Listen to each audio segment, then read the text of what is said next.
So this morning we decided to make some more molding, and this is the contour. It really wasn't a hard one to make at all.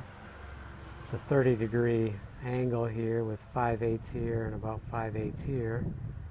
Well, this one looks a little different, but roughly that's what it is. Oh no, maybe it was, yeah, maybe that's not the measurement, so that check.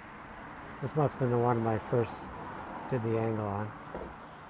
So we're mitering them in.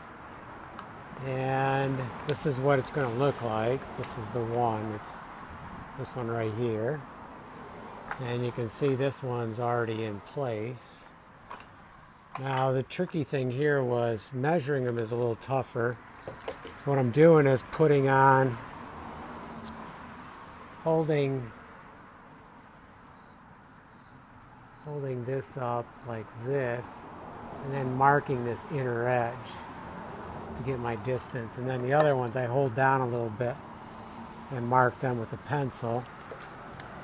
And what I had to do on these, because of the thickness, it seemed like the only way to really nail them good was straight in.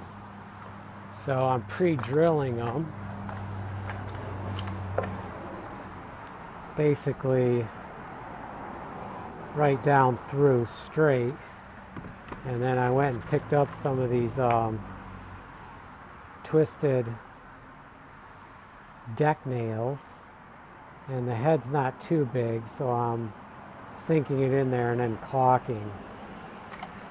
And I'm going to need probably the same nail for doing this one right here, so I got a couple boxes, and if I run out I'll go get more, but because they're pretty deep moldings, and we're caulking and painting anyway, so it's okay if the head's bigger than a fine finish nail, and we really want these things to stick.